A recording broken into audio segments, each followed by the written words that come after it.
জয় যিশু, praise the Lord. আমরা আরেকটি বার সুন্দর সকালে নতুন ভিডিও নিয়ে চলে এলাম। আর এই ভিডিওতে আমরা সেই বাক্য নিয়ে আলোচনা করব, যে বাক্য সকল আমাদের জীবনে সর্বদা ঈশ্বর প্রভু দিচ্ছে এবং কার্যকারী করার জন্য অগ্রসর করাচ্ছে।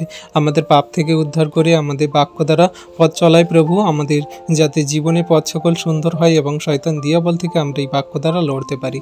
তাই প্রভু আমাদের যে সমস্ত বাক্য দিচ্ছে সেই বাক্যকে আমরা হৃদয়ে কার্যকারী করি, পালন করি। বিশ্বাসী সন্তানরা আসুন আমরা নিজেদেরকে নতুন করি আর প্রভুর কাছে এই বাক্য দ্বারা জীবনে চলার জন্য আমরা একটা ছোট প্রার্থনা করি, আর তারপরে বাক্য দেখব যে বাক্য প্রভু আমাদের দিচ্ছে। তো আসুন আমরা নিজেদেরকে নতুন করি আর একটা ছোট প্রার্থনা করি আর আসছি। পবিত্র পবিত্র বাহিনীগণের সদাপ্রভু, আমাদের প্রভু, আমাদের ঈশ্বর পিতা, তোমায় ধন্যবাদ, তোমার প্রশংসা গৌরব করি। প্রভু, এই সুন্দর সময়ে তুমি আমাদেরকে তোমার চরণতলায় আনয়ন করিয়েছ, আর তোমার এই সুন্দর মধুর বাক্য সকল আমাদের হৃদয় অন্তরাত্মায় দেওয়ার জন্য তুমি মনোনীত করে ডেকেছো। প্রভু, এখানে যত বিশ্বাসী বর্গ সন্তানটা এই ভিডিও প্রার্থনা দেখছে, পরবর্তীতে যারা এই ভিডিও প্রার্থনা দেখবে প্রভু গো, সকলকে তুমি আশীর্বাদ অনুগ্রহ করো, সকলকে জীবনে তুমি মহিমা কার্য সাধন করো, দয়া কৃপা করুণা অনুগ্রহ করো। প্রভু, তোমার বাক্য আমাদের সর্বদা হৃদয় অন্তরাত্মা এমনভাবে দাও যেন কোনো মতে শয়তান দিয়াবল মন্দতা তোমার এই বাক্য চুরি না করে নেয়। প্রভু, তোমার এই বাক্য সকল যেন সর্বদা আমরা মনে রাখতে পারি, হৃদয়ে ধারণ করে রাখতে পারি। প্রভু গো, এখানে যত বিশ্বাসী বর্গ সন্তানরা আমরা ইউটিউবের মধ্যে দিয়ে ভিডিও প্রার্থনা দেখছি, এই বাক্য সকল শুনছি প্রভু, পরবর্তীতে যারা শুনবে সকলকে আশীর্বাদ করো। প্রভু গো, হ্যাঁ পিতা, তুমি আমার মুখ দিয়ে কথা বলো, যাতে আমি নয় কিন্তু তুমি আমার মুখ দিয়ে কথা বলবে, সমস্ত বাক্য সকল আমরা বুঝতে পারবো। প্রভু, তুমি আমার মুখ দিয়ে বাক্য বলবে প্রভু, আমি নয় কিন্তু তুমি আমার মুখ দিয়ে বাক্য বলাও। পিতা গো, আশীর্বাদ অনুগ্রহ করো, আমার দেহ মন আত্মা তুমি কভার করো, পবিত্র আত্মায় পরিপূর্ণ করো। এই মোবাইলগুলোকে তুমি আশীর্বাদ যুক্ত করো, যেন কোনো মতে শয়তান দিয়াবল কোনো কার্য না করতে পারে। তুমি আশীর্বাদ অনুগ্রহে পরিপূর্ণ করো।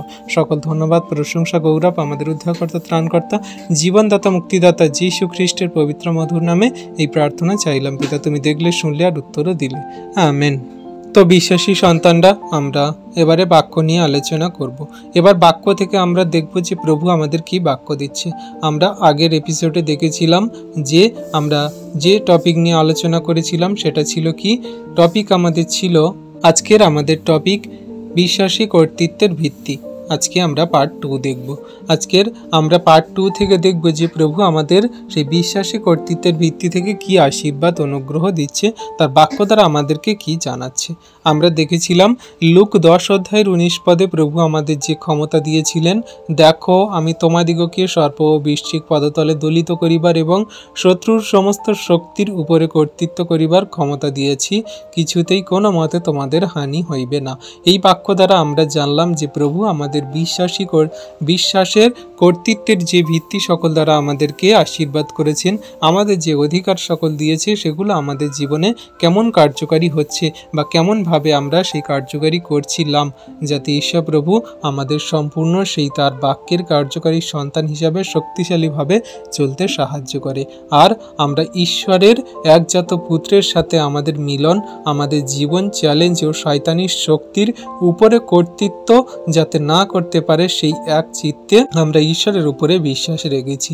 তাই বিশ্বাসী কর্তৃত্বের ভিত্তির উপরে আমাদের একটা সেই রহস্য থাকে, সেই রহস্যটা হলো ন্যায্যতার রহস্য।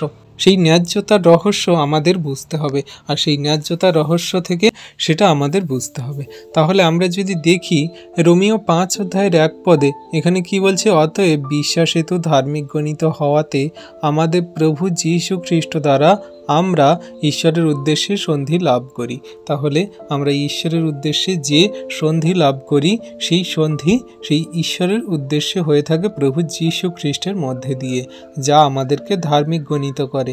তাই আমরা যদি সেই সন্ধিকে বুঝতে পারি বা ঈশ্বরের সঙ্গে যে আমাদের মেলাপ আমরা যদি বুঝতে পারি, তাহলে আমাদের ন্যায়পরায়ণতার রহস্য আমরা বুঝতে পারবো। আমরা ন্যায্যতার বিশ্বাসে আমরা জীবনযাপন করছি, সেটা আমাদেরকে সর্বদা বুঝতে হবে। কি না, ন্যায্যতা প্রথম ঈশ্বরের গ্রহণযোগ্যতা এবং আমাদের পক্ষ থেকে ক্রুশে যীশু খ্রিস্টের বলিদানের অনুমোদন, যে এটি ঐশ্বরিক ন্যায় বিচারের মীমাংসা করেছে এবং ওই ত্যাগ ন্যায় বিচারের ক্ষমার সাথে যা কিছু এসেছে তা ঐশ্বরিক আশীর্বাদ দ্বারা আমাদের মুক্তি দেওয়া হয়েছে। তাহলে আমরা বুঝতে পারছি কি যে আমাদের যে বিশ্বাস এবং আমরা যে ন্যায়পরায়ণতার মধ্যে ন্যায্যতার যে সেই রহস্য সকল বুঝতে পারছি, সেটা ঐশ্বরিক আশীর্বাদ, যা ঈশ্বর প্রভু আমাদের সেই পাপ থেকে মুক্তি দেওয়ার জন্য এটা দেওয়া হয়েছে। আর ন্যায্যতা হলো ঐশ্বরিক আশীর্বাদ, যা আমাদের এই জগৎ থেকে ও শয়তান থেকে মুক্ত করে দেয়। সেই কথা অনুযায়ী আজকে আমরা রোমিও 8 অধ্যায়ের 1 থেকে 5 পদ দেখব যে এখানে কি বলছে অতএব এখন যাহারা খ্রিস্ট যিশুতে আছে তাহাদের প্রতি কোনো দণ্ডাজ্ঞা নাই, কেননা খ্রিস্ট যিশুতে জীবনের আত্মার যে ব্যবস্থা তাহা আমাকে পাপের ও মৃত্যুর ব্যবস্থা হইতে মুক্ত করিয়াছে। কারণ ব্যবস্থা মাংস দ্বারা দুর্বল হওয়াতে যাহা করিতে পারে নাই, ঈশ্বর তাহা করিয়াছেন নিজ পুত্রকে পাপময় মাংসের সাদৃশ্যে এবং পাপার্থক বলিরূপে পাঠাইয়া দিয়া মাংসে পাপের দণ্ডাজ্ঞা করিয়াছেন, যেন আমরা যাহারা মাংসের বশে নয় কিন্তু আত্মার বশে চলিতেছি ব্যবস্থার ধর্মবিধি সেই আমাদের মধ্যে সিদ্ধ হয়। কেননা যাহারা মাংসের বশে আছে তাহারা মাংসিক বিষয় ভাবে, কিন্তু যাহারা আত্মার বশে আছে তাহারা আত্মিক বিষয় ভাবে। বিশ্বাসী সন্তানরা, তাহলে এই বাক্য আমরা বুঝতে পারছি এখানে কি বলছে, অতএব এখন যাহারা খ্রিস্ট যিশুতে আছে তাহাদের প্রতি কোনো দণ্ডাজ্ঞা নেই। কেন দণ্ডাজ্ঞা নেই? কেন আমাদের দণ্ড নেই? কেন আমাদের বিচার নেই? কেন আমাদের সেই সমস্ত পাপ নেই? যা আমরা খ্রিস্ট যিশুতে আছি বলে আমাদের সমস্ত পাপ ধৌত সূচি করা হয়েছে। কারণ আমরা একজাত পুত্রের উপরে যখন বিশ্বাস করেছি, তার অমূল্য রক্তে আমাদের সমস্ত পাপ ধুয়ে মুছে সাফ করে দিয়েছে। কেননা খ্রিস্ট যিশুতে জীবনের আত্মার যে ব্যবস্থা তাহা কি বলছে, আমার পাপ ও মৃত্যুর ব্যবস্থা হইতে মুক্ত করিয়াছে। তাহা সেই যীশু খ্রিস্টের সেই যে পাপের মধ্যে দিয়ে, মানে আমাদের পাপ ভার যীশু খ্রিস্টের মধ্যে দিয়ে আমাদের সমস্ত পাপ ভার ক্ষমা হয়েছে। আমাদের সমস্ত মৃত্যু যীশু খ্রিস্টের মধ্যে তার ব্যবস্থা হইতে মুক্ত করিয়াছে, যা আমাদের সমস্ত পাপে অন্ধকারে পড়ে থাকতে দিত, যেগুলো আমরা অন্ধকারে পাপের মধ্যে দিয়ে আমাদের মৃত্যু আস্বাদ করতাম, সেগুলোর সমস্ত কিছু সেই যীশু খ্রিস্টের জীবনের মধ্যে দিয়ে, তার আত্মার মধ্যে দিয়ে আমরা সমস্ত কিছুতে মুক্ত হয়েছি। আর কি বলছে, কারণ ব্যবস্থা মাংস দ্বারা দুর্বল হওয়াতে যাহা করিতে পারে নাই, ঈশ্বর তাহা করিয়াছেন নিজ পুত্রকে পাপময় মাংসের সাদৃশ্য এবং পাপার্থক বলিরূপে পাঠাইয়া দিয়া। তাহলে আমরা এখানে বুঝতে পারছি যে আমাদের মাংস দুর্বল, আমরা যে শরীর, এই শরীর দুর্বল, কখন পাপ করে ফেলে, কখন মন্দতায় জীবনযাপন করে ফেলে। পাপ কিন্তু আমাদের এগুলো দ্বারা করিয়ে নেয়, আমাদের এই শরীরকে সর্বদা দুর্বলের দিকে নিয়ে যায়। আমরা একটা ভাবি এক, হয় আরেক। আমাদের এই শরীর দুর্বল, আমরা কষ্ট সহ্য করতে পারি না। আমাদের এই শরীরে যদি আঘাত লাগে সেই ব্যথাকে আমরা সহ্য করতে পারি না।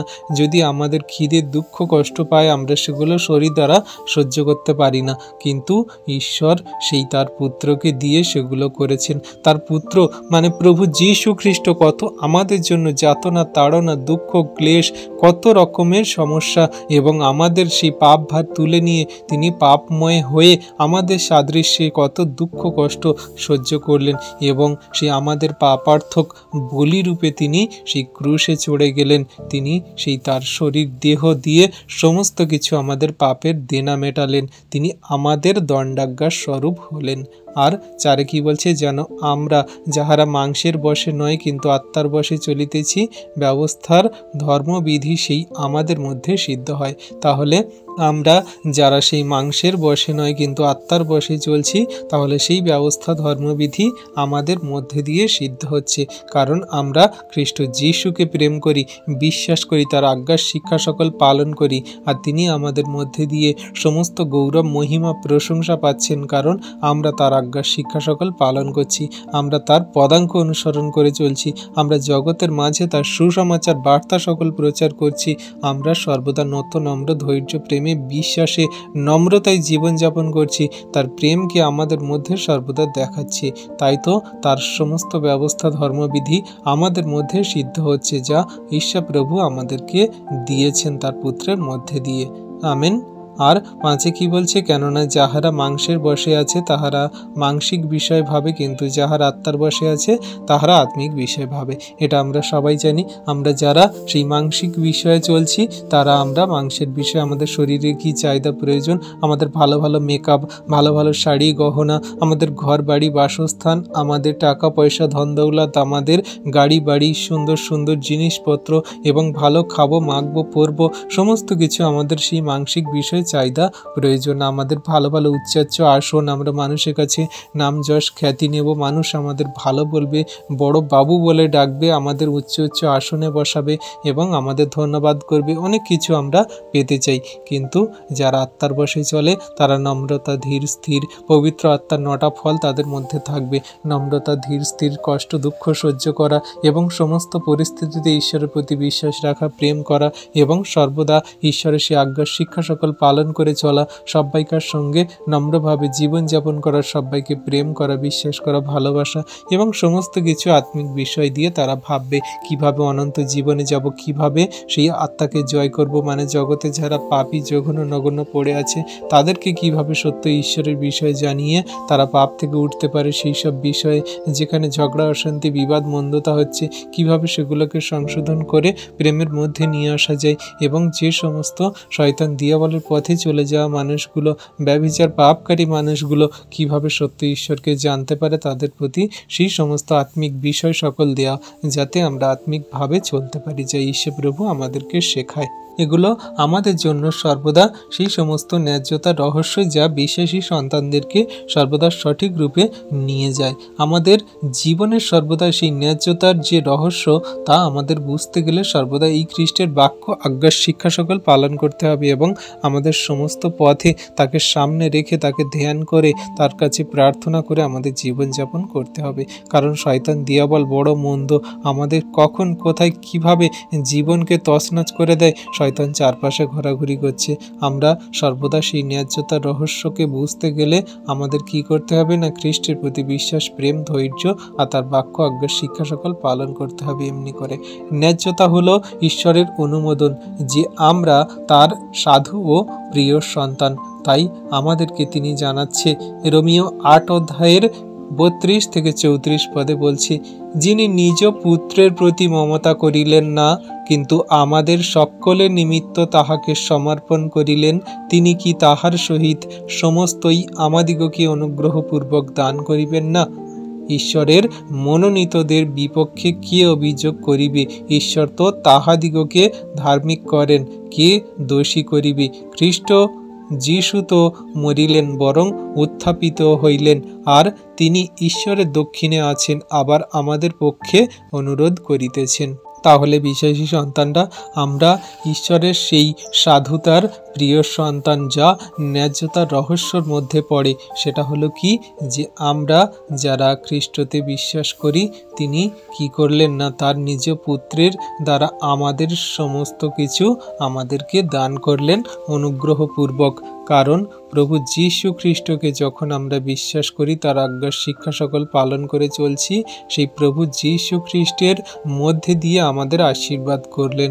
ঈশ্বর যখন তার নিজ পুত্রের প্রতি কোনো রকম মমতা করলেন না, সকলেই আমাদের নিমিত্ত তার সমর্পণ করলেন, যা পাপী জঘন্য নগণ্য আছে এই জগতের মাঝে, সকলকার জন্য যখন তার নিজ পুত্রকে দান করে দিলেন, তাহলে সেই খ্রিস্ট যিশুর সঙ্গে আমাদের সমস্ত কিছু অনুগ্রহপূর্বক দান করিলেন এবং করবেন, যা খ্রিস্ট যিশু পাবেন, আমরা সেই সমস্ত তার পদাঙ্ক অনুসরণ করে চলা সন্তানরা তার সেই সমস্ত কিছু আমরা পাব।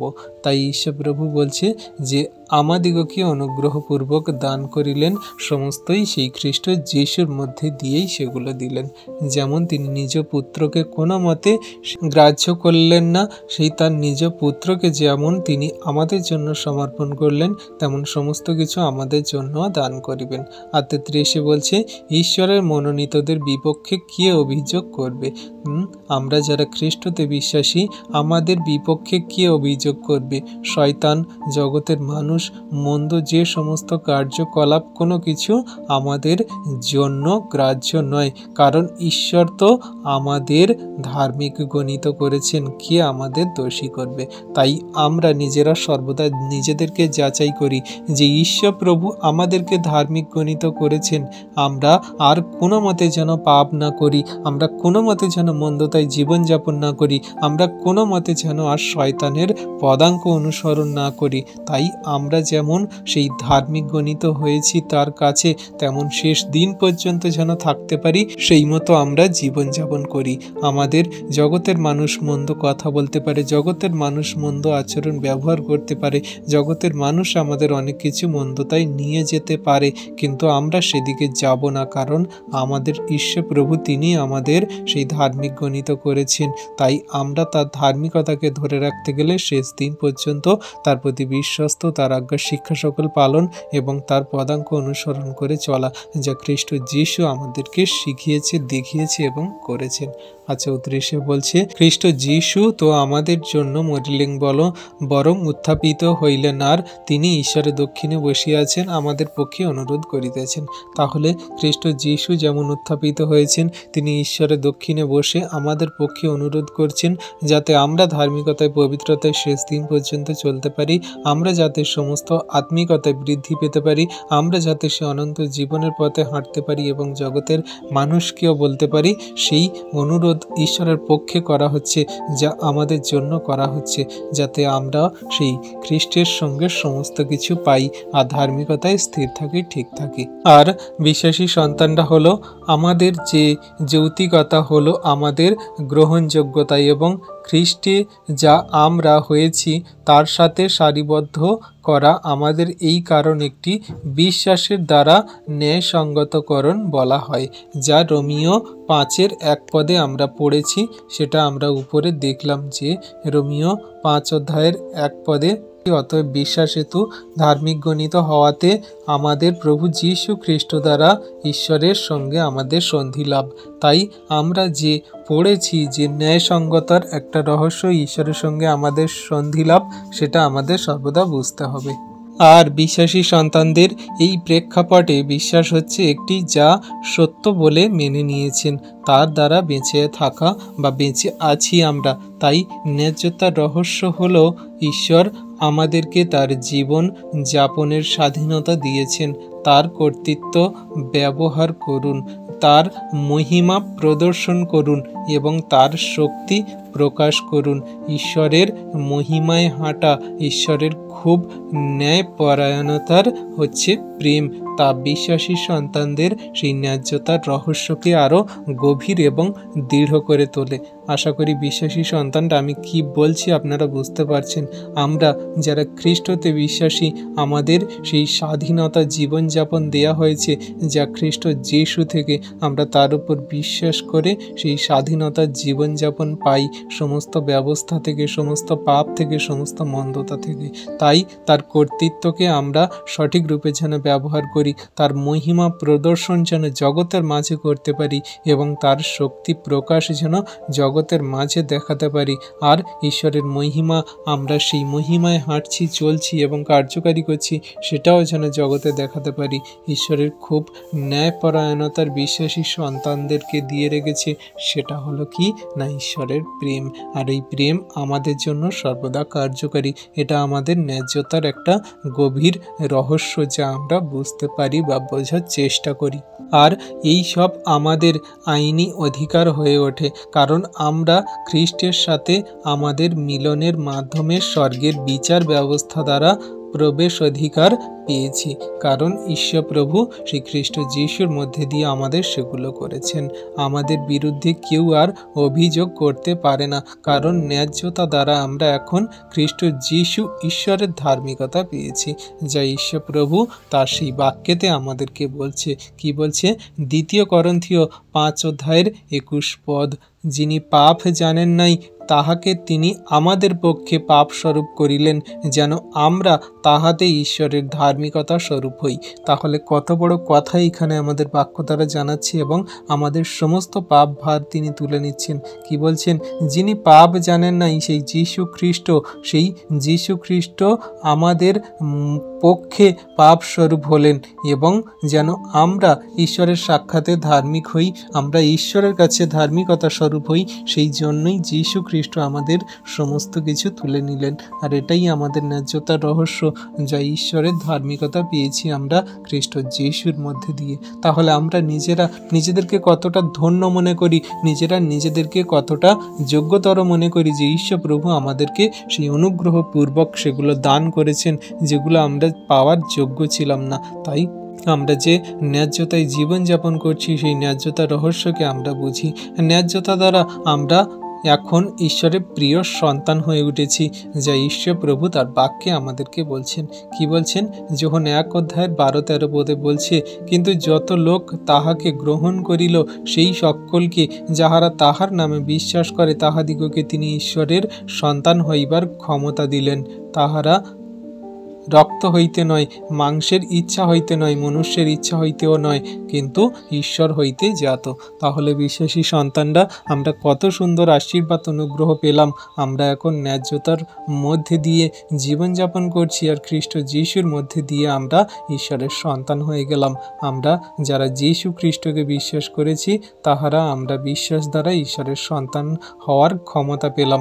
আমরা কোনো রকম আমাদের ধার্মিকতা, কোনো রকম আমাদের রক্ত দ্বারা, কোনো রকম আমাদের মাংসের দ্বারা, কোনো রকম টাকা পয়সা ধন দৌলত দ্বারা, কোনো রকম ভালো কর্ম দ্বারা নয়, আমরা কোনো রকম কোনো কিছু দিয়ে ঈশ্বরের কাছ থেকে এই ঈশ্বরের সন্তান হওয়ার যোগ্যতা পাইনি। তিনি আমাদেরকে দয়া করে, কৃপা করে, করুণা করে, অনুগ্রহ করে দিয়েছেন তার খ্রিস্ট যিশুর মধ্যে দিয়ে।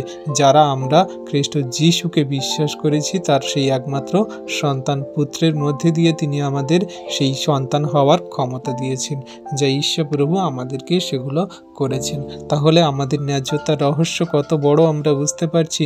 আর সেই কথা অনুযায়ী 1 যোহন 3:1-3 বলছে, দেখো পিতা আমাদিগকে কেমন প্রেম প্রদান করিয়াছেন যে আমরা ঈশ্বরের সন্তান বলিয়া আখ্যাত হই, আর আমরা তাহাই বটে। এই জন্য জগৎ আমাদিগকে জানে না, কারণ সে তাহাকে জানে নাই।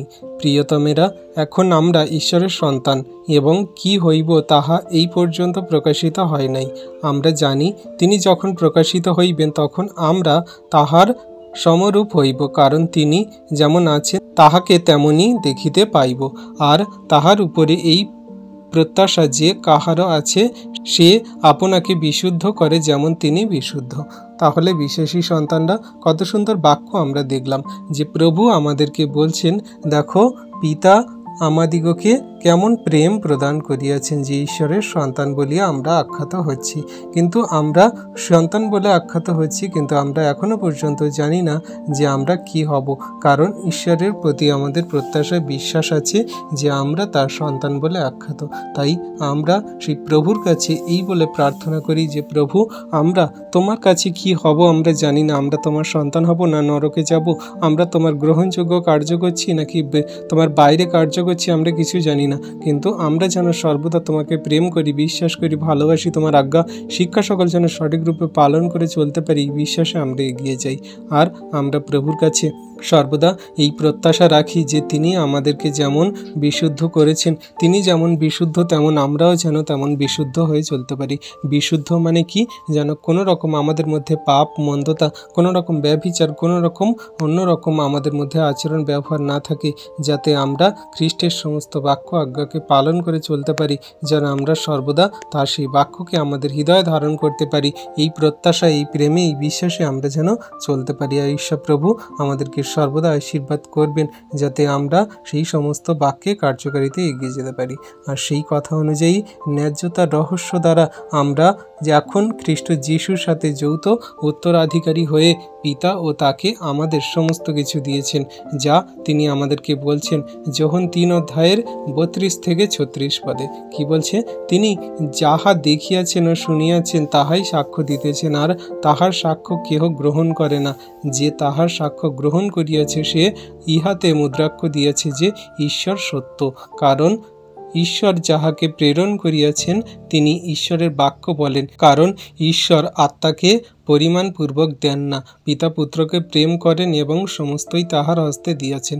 যে কেহ পুত্রে বিশ্বাস করে সে অনন্ত জীবন পাইয়াছে, কিন্তু যে কেহ পুত্রকে অমান্য করে সে জীবন দেখিতে পাইবে না, কিন্তু ঈশ্বরের ক্রোধ তাহার উপরে অবস্থিতি করিবে। তাহলে বিশ্বাসী সন্তানরা আমরা এই উত্তরাধিকারী হয়েছি যে আমরা বুঝতে পারছি, যে আমরা দেখিয়াছি শুনিয়াছি যে খ্রিস্ট যিশু তিনি ওপর থেকে স্বর্গ থেকে যা কিছু পান তাই সমস্ত কিছুই বলেন, আর তিনি ইতে মুদ্রাক্ষ দিয়েছেন যে ঈশ্বর সত্য। আর আমরাও মুদ্রাক্ষ দিয়েছি, মানে আমরাও বিশ্বাস রূপে স্থির রেখেছি যে ঈশ্বর সত্য, যা প্রভু যীশু খ্রিস্টের মধ্যে দিয়ে প্রকাশিত হয়েছে। আমাদের স্বর্গের সমস্ত নিগূঢ় তত্ত্ব সকল জানানো হয়েছে। আর সেই ঈশ্বর প্রভু খ্রিস্ট যিশুকে প্রেরণ করেছেন, সেই বাক্যকে প্রেরণ করেছেন, সেই বাক্য যে আদিতে ঈশ্বরের কাছে ছিল, সেই বাক্য মাংসে মূর্তিমান হয়ে আমাদের কাছে শিক্ষা দিল। আর সেই যে বাক্যের উপরে বিশ্বাস করে সে বিনষ্ট হয় না, কিন্তু অনন্ত জীবন পায়। আর সেই আত্মা যে আমাদের উপরে পরিপূর্ণ রূপে কোনো কিছু দেয় না, কিন্তু সম্পূর্ণ রূপে আমাদের দিয়ে দেয়, যা আমরা তার উপরে বিশ্বাস করি। আর পিতা পুত্রকে যেমন প্রেম করে তাতেই যেমন সন্তুষ্ট, সমস্ত কিছু তার উপরে দিয়েছে। এবং যে কেহ সেই প্রভু যিশুকে বিশ্বাস করে সে অনন্ত জীবনও পেয়ে গেছে, কিন্তু তাকে যে অমান্য করে সে কোনো মতে অনন্ত জীবন পায়নি বা কোনো মতে অনন্ত জীবন পাবে না, কিন্তু ঈশ্বরের ক্রোধ তাহার উপরে আসবে, কারণ সেই প্রভু যীশু খ্রিস্টের উপরে বিশ্বাস করেনি। আমরা জগতের মাঝে মানুষ যারা আছি এখনো পর্যন্ত ঈশ্বরকে জানি না বা খ্রিস্ট যিশুকে জানি না, তাদের কিন্তু তেমন দণ্ডাজ্ঞা বা তেমন সেই পাপ হবে না। কিন্তু যারা খ্রিস্টকে জানে বা তার পদাঙ্ক অনুসরণ করে চলেছে, তাকে জানে বোঝে বিশ্বাস করে, আবার তার পথ থেকে সরে গিয়ে জগতের মাঝে সেই জগতের সমস্ত কামনা বাসনা পাপে, জগতের সমস্ত দেবদেবী মন্দতায়, জগতের সমস্ত কিছু সেই ব্যবস্থায় জীবনযাপন করছে, তাদের কিন্তু অধিক পরিমাণে আরও বেশি ক্রোধ, ঈশ্বরের ক্রোধ তাদের উপরে আসবে, কারণ তারা সত্যকে জেনে আবার মুখ ফিরিয়ে নিয়েছে। তা যারা এখনো পর্যন্ত সত্যকে জানে না তাদের থেকে, কিন্তু যারা সত্যকে জেনে মুখ ফিরিয়ে নিয়েছে, মিথ্যে অন্ধকারের পথে চলে গেছে, তাদের কিন্তু বেশি দণ্ডাজ্ঞা হবে। তাই আমরা যারা দত্তক পুত্রতার যে আশীর্বাদ পেয়েছি, যে আমরা আব্বা পিতা বলে ডাকি, আমরা যে তার আত্মার সন্তান হয়েছি, আমরা যে তার সমস্ত অধিকারী সন্তান হয়েছি, আমরা যে তার সমস্ত সেই আশীর্বাদের সন্তান হয়েছি, আমরা তাতেই স্থির থাকি, ঠিক থাকি। তিনি আমাদের জন্য সমস্ত কিছু দেবেন, যেমন তিনি তার বাক্যে বলে। রোমিও 8:15-17 পদ কি বলছে? বস্তুত তোমরা দাসত্বের আত্মা পাও নাই যে আবার ভয় করিবে, কিন্তু দত্তক পুত্রতার আত্মা পাইয়াছ, যে আত্মাতে আমরা আব্বা পিতা বলিয়া ডাকি। আত্মা আপনিও আমাদের আত্মার সহিত সাক্ষ্য দিতেছেন যে আমরা ঈশ্বরের সন্তান, আর যখন সন্তান তখন দায়াদ, ঈশ্বরের দায়াদ ও খ্রিস্টের সহদায়াদ। যদি স্বাভাবিক আমরা তাহার সহিত দুঃখ ভোগ করি, যেন তাহার সহিত প্রতাপান্বিতও হই। তাহলে বিশ্বাসী সন্তানরা আমরা বুঝতে পারছি যে প্রভু আমাদের কত সুন্দর আশীর্বাদ করছে। আমরা যে ভয় করব, আমরা কোনো মতে যেন ভয় না করি, কারণ আমরা দাসত্বের আত্মা পাইনি, আমরা শয়তান দিয়াবলের পথে চলছি না, কিন্তু আমরা সত্যের আত্মায় সেই প্রভু যীশু খ্রিস্টের প্রেমে আমরা সেই দত্তক পুত্রতার আত্মা পেয়েছি, যা প্রভু যীশু খ্রিস্ট আমাদের দত্তক নিয়েছে তার অমূল্য রক্তে। আমরা তার দত্তক পুত্রতার আত্মাতে চলছি, যে আত্মা আমাদের উপরে আছে সেই পবিত্র আত্মা। আর সেই আত্মাতে আমরা পিতা ঈশ্বরকে কি বলি? আব্বা পিতা বলে ডাকি। আমরা প্রার্থনা করি, তাদের সমস্ত মনের কথা আমরা ঈশ্বরের সঙ্গে আদান প্রদান করি, খ্রিস্ট যিশুর বাক্যে কার্যকারিতায় এগিয়ে চলি। আর সেই আত্মা আমাদের সহিত সাক্ষ্য দিচ্ছে আমরা ঈশ্বরের সন্তান বলে, কারণ আমাদের মধ্যে যে কার্যকলাপ সকল দেখা যায় সেগুলো দেখে বোঝা যায় যে হ্যাঁ, আমরা ঈশ্বরের সন্তান। আমাদের আচরণ, ব্যবহার, আমাদের কথা বলা, আমাদের নম্রতা, ধৈর্য, প্রেম, আমাদের সমস্ত কিছু, বাক্যের কার্যকারিতা, তা দেখে আমাদের সেই আত্মা সাক্ষ্য দিচ্ছে, যে পবিত্র আত্মা সাক্ষ্য দিচ্ছে যে হ্যাঁ, আমরা ঈশ্বরের সন্তান বলে। আর যখন আমরা ঈশ্বরের সন্তান, তাহলে আমরা দায়াদ, ঈশ্বরের সহদায়াদ। মানে আমরা দায়াদ, মানে আমরা অধিকারী। দায়াদ কথার অর্থ হলো যে অধিকারী। আমরা খ্রিস্টের সঙ্গে সহদায়াদ, মানে আমরা খ্রিস্টের যে অধিকারী ভাই বোন, সেই অধিকারী খ্রিস্ট যা পাবেন তার সহদায়াদ, মানে আমরা সেই অধিকারীর অধিকারে আমরা সেই পেয়েছি যা ঈশ্বর প্রভু খ্রিস্ট যিশুকে দিয়েছেন। আর আমরা যখন খ্রিস্ট যিশুকে ফলো করছি, তার আজ্ঞা শিক্ষা সকল পালন করছি, তাহলে আমরাও তার সহদায়াদ। যা খ্রিস্ট যিশু পাবেন তার থেকে আমরাও সেই অংশীদার বা ভাগীদার হব, যদি আমরা স্বাভাবিক তার সঙ্গে দুঃখ ভোগ করি। আমরা যদি সত্যি খ্রিস্টের আজ্ঞা শিক্ষা সকল পালন করি, এই দুঃখভোগের জীবনকে স্বীকার করি, তাহলে আমরা এটাও স্বীকার করি যে আমরা সেই ঈশ্বরের সেই দায়াদ আর খ্রিস্ট যিশুর সহদায়াদ, যা আমরা খ্রিস্ট যিশুর কাছ থেকে পাবো। আমরা সমান ভাগে ভাগ বা অংশীদার হব। তিনি যদি অনন্ত জীবন পায়, আমরাও অনন্ত জীবনের অধিকারী। তিনি যদি স্বর্গের সমস্ত বিচারকর্তা, আমরাও তার সঙ্গে সেই আসনে বসবো। তাহলে আমরা সমস্ত কিছু সেই খ্রিস্টের সঙ্গে সহদায়াদ, মানে অধিকারী হব, যা ঈশ্বর প্রভু আমাদেরকে দিচ্ছেন তার সেই সন্তানের মধ্যে দিয়ে, খ্রিস্ট যিশুর মধ্যে দিয়ে। তাহলে আমরা কতটাই গুরুত্বপূর্ণ ঈশ্বরের কাছে, যা তিনি আমাদেরকে দিয়েছেন। এটাই হলো ন্যায্যতার রহস্য, যে ন্যায্যতা আমাদের বাক্যের তত্ত্ব বা সেই কাজকে, আমাদের অধিকারকে, আমাদের বিশেষ অধিকার বা খ্রিস্ট যিশুতে বিশ্বাসী সন্তানদের পৃথিবীতে যে ঈশ্বরের জীবনযাপন করার জন্য যে আমাদের সমস্ত কিছু সেই তত্ত্ব, আশীর্বাদ সকল, অনুগ্রহ সকল দেয়া হয়েছে, সেগুলো আমরা সর্বদা হৃদয়ে ধারণ করি, জানার চেষ্টা করি। আপনি, আমি ঈশ্বরের রাজ্যের একটি সম্প্রসারণ হয়ে উঠছি মাত্র। আমরা সেই ঈশ্বরের সমস্ত অনুগ্রহের প্রতাপের সন্তান হয়ে উঠছি, যার অধিকার দ্বারা, যার ডিগ্রি দ্বারা, যার আইন দ্বারা, যার কর্তৃত্ব দ্বারা। এটাই ঈশ্বরের কাছে আমাদের প্রার্থনা, যে আমরা সর্বদা যেন ঈশ্বরের কাছে এই প্রার্থনা করি, তার অধিকার, তার ডিগ্রি, তার আইন, তার কর্তৃত্ব, সমস্ত কিছু তার সেই ন্যায্যতার মধ্যে দিয়ে বিশ্বাসী সন্তানদের কাছে ফুটে ওঠে, যারা কিনা তার প্রেম করে, বিশ্বাস করে, ভালোবাসে। আর এই ন্যায্যতার রহস্য আমাদের কাছে সর্বদা ঈশ্বরের সেই প্রেম, অনুগ্রহ, আশীর্বাদ এবং বিশ্বাসী কর্তৃত্বের যে ভিত্তি আমাদেরকে দেয়া হয়েছে, আমাদেরকে যে সমস্ত আশীর্বাদ যুক্ত করা হয়েছে, সেগুলোকে যেন সর্বদা আমরা মনে রাখি, হৃদয়ে ধারণ করে রাখি, কার্যকারী করি। আর ঈশ্বর প্রভু আমাদেরকে আশীর্বাদ অনুগ্রহ করবেন, যা তিনি আমাদেরকে দিতে চাইছেন। তাই আমরা বিশ্বাসী সন্তানরা প্রভুর কাছে নতনম্র হয়ে এই বিনতি প্রার্থনা করি, এই বাক্যের উপরে যা তিনি আমাদের শেখালেন, জানালেন, বোঝালেন, এগুলো যেন সকল বিশ্বাসী সন্তানের উপরে কার্যকারী হয়। ঈশ্বর আপন বাক্যের সকলকে আশীর্বাদ করুন। আমেন।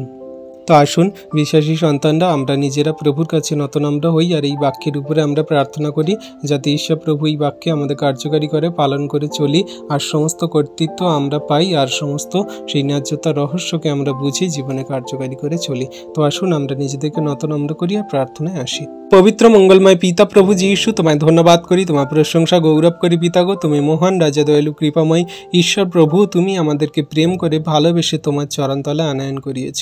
আমরা তো জঘন্য নগণ্য পাপী, কিন্তু তুমি আমাদেরকে ভালোবেসে প্রেম করে এতটা তুমি অনুগ্রহ দান করেছো যে আমরা তোমার সন্তান হয়ে তোমার চরণতলে থাকার এবং স্বর্গরাজ্যের অংশীদার হওয়ার সেই সুযোগ সকল পেয়েছি। কিন্তু আমরা কি শেষ দিন পর্যন্ত সেই বিশ্বাসী, ধৈর্যে, প্রেমে তোমার কার্যকারিতায় স্থির থাকতে পারবো? কারণ শয়তান, দিয়াবল, মন্দতা সর্বদা আমাদের ধারে কাছে চারপাশে ঘোরাঘুরি করে। তুমি আমাদের শক্তি, বল, তাগাত দাও। তুমি আমাদের সেই বাক্যের বলবান শক্তি দাও, যেন শয়তান, দিয়াবলকে আমরা টুকরো টুকরো করি, আমাদের থেকে ছিন্ন ভিন্ন করে যেন সেই অনেক দূরে পাঠিয়ে দিই। প্রভু গো, তুমি আমাদের আশীর্বাদ করো, যেন শয়তান, দিয়াবল, মন্দতা যেমন আকাশ থেকে পৃথিবী অনেক উঁচুতে, যেমন পূর্ব থেকে পশ্চিম অনেক দূরে, তেমনভাবে চলে যায় শয়তান, দিয়াবল সকল। তুমি আমাদের শক্তি প্রদান করো, আশীর্বাদ অনুগ্রহ করো। আজকে যতজন সন্তানরা তোমার এই ভিডিও প্রার্থনা দেখলো, তোমার এই বাক্য সকল পড়লো প্রভু গো, শুনলো প্রভু গো, তাদের সমস্ত আশীর্বাদ যুক্ত করো। পরবর্তীতে যারা এই ভিডিও প্রার্থনা দেখবে, বাক্য সকল শুনবে প্রভু, সমস্ত কিছু আশীর্বাদে ভরপুর করো, তাদের জানতে বুঝতে সাহায্য সাহায্য করো,